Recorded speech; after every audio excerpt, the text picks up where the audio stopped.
आज इस वीडियो में आप जानोगे एरोप्लेन के इवोल्यूशन की एक ऐसी कहानी जिसे 90% लोग नहीं जानते।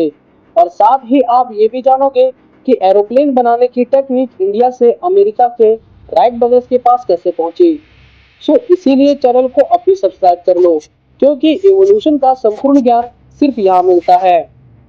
हिंदू माइथोलॉजी के हिसाब से रामायण और महाभारत काल में कई ऐसे विमानों का वर्णन किया गया है जो कि हवा में उड़ सकते थे, जैसे रावण का पुष्पक विमान और साल्व का सौर विमान। उसी समय हुए ऋषि भारद्वाज, जिन्होंने विमान शास्त्र लिखा।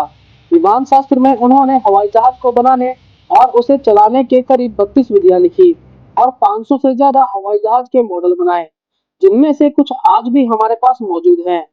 इसके बाद आधुनिक युग में ऐसा ही काम किया लियोनार्डो दा विंसी ने, जिनका जन्म 15 अप्रैल 1452 में हुआ। लियोनार्डो दा विंसी ने भी अपने जीवन काल में कई एरोप्लेन के डिजाइन बनाए, जिनमें से एक ऑर्निथोप्टर था, लेकिन इनको कभी भी प्रैक्टिकली बनाया नहीं जा सका।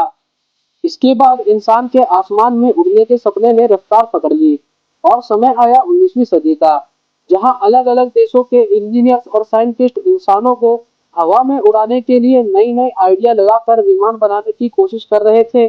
वहीं दूसरी तरफ इंडिया में शंकर बापूजी तल पड़े। महर्षि भारद्वाज जी के द्वारा लिखे गए हजारों साल पुराने विमान शास्त्र को पढ़कर और उसका गहन अध्ययन करके एरोप्लेन को बनाने का प्रयास करते रहे। और साल 1895 में उन्होंने मुंबई के चौपाटी बीच पर दुनिया के पहले मानव रहित विमान को आसमान में करीब 1500 फीट की ऊंचाई तक उड़ाया और बाद में उसे सही सलामत जमीन पर भी वापस लाए, जिसको देखने के लिए हजारों लोगों की भीड़ जमा हुई। लेकिन ब्रिटिश काल होने के कारण इनके इस इन्वेंशन को दबा दिया गया और फंडिंग ना मिलने की वजह से शंकर बाबूजी तलपड़े टूट गए। तभी एक British company Riley brothers Shankar Babuji Talpade जी को एक ऑफर देती है, जिसमें वो कहते हैं कि हम आपकी मदद करना चाहते हैं, हम आपका ये इन्वेंशन पूरी दुनिया में फैलाना चाहते हैं, जिससे आपका बहुत नाम हो जाएगा और इस प्रोजेक्ट को पूरा करने के लिए हम इसमें पैसे भी लगाएंगे।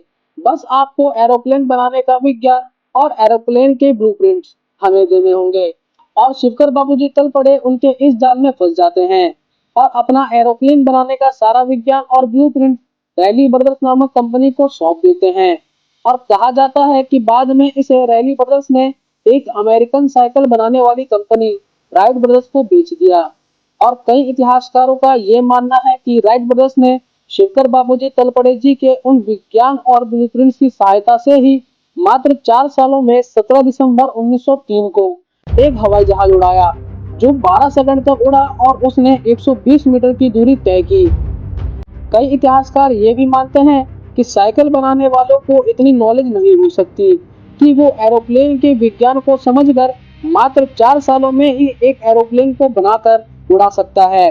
लेकिन फिर भी इस आविष्कार को अपना बनाकर राइट ब्रदर्स ने अपना नाम इतिहास के पन्नों पर सुनहरे अक्षरों से लिखवाया और शंकर बापूजी तलपड़े हमेशा के लिए इतिहास के पन्नों में खो गए।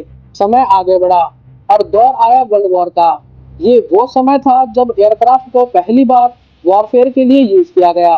फाइटर्स और बॉम्बर जैसे डिजाइन बने, साथ में मेटल का यूज हुआ और इंजन की क्षमता को और ज्यादा बढ़ा दिया गया। वर्ल्ड वॉर 2 में एयरक्राफ्ट का डिजाइन और स्पीड को और बढ़ा दिया गया और साथ ही जेट इंजन का आविष्कार भी वर्ल्ड वॉर 2 में ही हुआ। वर्ल्ड वॉर खत्म होने के बाद भी एरोप्लेन का इवोल्यूशन रुका नहीं।